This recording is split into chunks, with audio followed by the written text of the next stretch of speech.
Hello అండి, అందరికీ good evening. Welcome to my YouTube channel Cherilatha. ఈరోజు నేను ఎంతో రుచికరమైన దోసకాయ పచ్చడి తయారు చేశాను. ఈ తయారీ విధానం అలాగే దీనికి కావాల్సిన ఇంగ్రీడియంట్స్ చూద్దాం రండి. దీనికి కావాల్సిన సామాన్లు: దోసకాయ ముక్కలు, టమాటీ ముక్కలు, పచ్చెనపప్పు, మినప్పప్పు, ధనియాలు, జీలకర్ర, పచ్చిమిరపకాయలు, ఎండుమిరపకాయలు, వెల్లుల్లిపాయ, అలాగే నిమ్మకాయ సైజు చింతపండు. ఇవన్నీ కట్ చేసి దగ్గర పెట్టుకొని ముందుగా స్టవ్ వెలిగించుకొని స్టవ్ మీద కలపెట్టి ఆయిల్ పెట్టి అందులో ఈ పోపులన్నీ కూడా అందులో వేసేసి గోల్డెన్ బ్రౌన్ కలర్లో వచ్చేంత వరకు వెల్లుల్లిపాయ, ధనియాలు, మినప్పప్పు, పచ్చెనపప్పు, జీలకర్ర ఇవన్నీ కలిపి బాగా వేగించుకోవాలి. ఇవి కాస్త వేగిన తర్వాత ఇందులో మనం ఇందాక పెట్టుకున్నాం కదా పచ్చిమిర్చి, ఎండుమిర్చి, అవి కూడా వేసి వేయించుకోవాలి. దోసకాయ పచ్చడి చాలా బాగుంటుంది, మీరు కూడా ట్రై చేయండి. ఈ వేగిన దాన్ని తీసి పక్కన పెట్టేసి చల్లార్చుకోవాలి. అదే ఆయిల్లో దోసకాయ ముక్కలు వేసేసి కాస్త సాల్ట్ వేసేసి మూత పెట్టేసి ఒక 10 నిమిషాలు మగ్గనివ్వాలి. మీరు కూడా ట్రై చేయండి. దోసకాయ పచ్చడి ఇంట్లో ట్రై చేసి టేస్ట్ ఎలా ఉందో చెప్పండి. నా యూట్యూబ్ ఛానల్ని సబ్స్క్రైబ్ చేయండి, చెరీలత యూట్యూబ్ ఛానల్. లైక్ చేయండి, షేర్ చేయండి, సపోర్ట్ చేయండి. నా ఛానల్ గ్రోత్కి మీ సపోర్ట్ చాలా అవసరం. నా న్యూ ఛానల్ని మీ అందరి సపోర్ట్ కావాలి. సబ్స్క్రైబ్ చేసుకోండి, మర్చిపోవద్దు. అలాగే ఈ పచ్చడిని మీరు ఇంట్లో ట్రై చేసి టేస్ట్ ఎలా ఉందో చెప్పండి. ఇది ఇడ్లీ, దోశల్లోకే కాదు, వేడివేడి అన్నంలో కాస్త నెయ్యి వేసుకొని ఈ దోసకాయ పచ్చడి వేసుకుంటే సూపర్ ఉంటుంది తింటే మాత్రం. అసలే ఇది వర్షాకాలం కదా, ఈ వర్షాకాలంలో తింటే ఇంకా కమ్మగా ఉంటుంది. అలాగే జ్వరం వచ్చిన వాళ్ళు, జలుబుతో ఉన్నవాళ్ళు, ఇంకా క్లైమేట్ బాగాలేదు కదా, మీరందరూ ట్రై చేసి చెప్పండి. కాస్త సాల్ట్ కూడా వేసి కలిపేసి మూత పెట్టుకొని టమాటీ కూడా వేసేసి కలిపేసి మూత పెట్టుకొని మగ్గించుకోవాలి.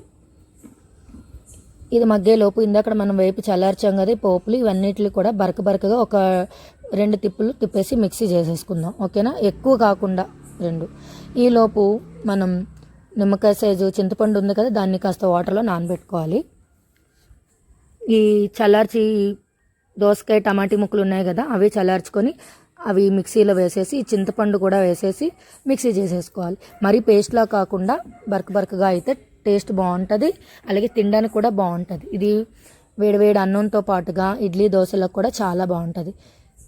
కాస్త మీ రుచికి సరిపడా సాల్ట్ ఇంకా కలుపుకోండి కావలిస్తే. ఇందాక మనం ఇవన్నీ వేపాం కదా, అదే ఆయిల్ మార్చకుండా అదే ఆయిల్లో పోపులు, ఎండుమిర్చి, కరివేపాకు వేసి చక్కగా వేయించుకోవాలి. అలాగే చిటికెడు ఇంగువ కూడా వేసుకోవాలి. ఇంగువ డైజెషన్కి చాలా మంచిదండి, టేస్ట్ కూడా అద్దిరిపోద్ది ఇంగువ వేసుకుంటే. ఒక 2 మినిట్స్ దాన్ని అలాగా వేపేసేయాలి పోపుని. ఈ పోపు అయిపోయిన తర్వాత ఇందాక మనం మిక్సీ చేసి పెట్టుకున్నాం కదా దోసకాయ పచ్చడి, ఈ పచ్చడిని ఇందులో వేసి మరీ ఎక్కువసేపు మాడనవ్వకుండా, ఎక్కువసేపు కాకుండా ఒక 2 మినిట్స్, ఎందుకంటే అందులో మనం కొంచెం అది నలగడానికి వాటర్ వేసుకుంటాం కదా, ఆ వాటర్ ఇంకెంతవరకు ఒక 2 మినిట్స్ అందులో మనం పోపులో ఈ పేస్ట్ అంతా కూడా అందులో వేసేసుకోవాలి. ఓకేనా, వేసేసుకొని ఒక 2 మినిట్స్ మాత్రమే మనం దాన్ని వేయించుకోవాలి. దోసకాయ పచ్చడి మీరు కూడా ట్రై చేయండి, ఇంట్లో ట్రై చేసి టేస్ట్ చేసి ఎలా ఉందో చెప్పండి, చాలా బాగుంటుంది. నా చెరీలత యూట్యూబ్ ఛానల్ని లైక్ చేయండి, షేర్ చేయండి, సబ్స్క్రైబ్ చేయండి. ఈ యొక్క పచ్చడి టేస్ట్ ఎలా ఉందో కామెంట్లో చెప్పండి, మర్చిపోవద్దు. నా ఛానల్ గ్రోత్కి మీ అందరి సపోర్ట్ తప్పకుండా కావాలి. మీరందరూ సపోర్ట్ చేస్తారనుకుంటున్నాను.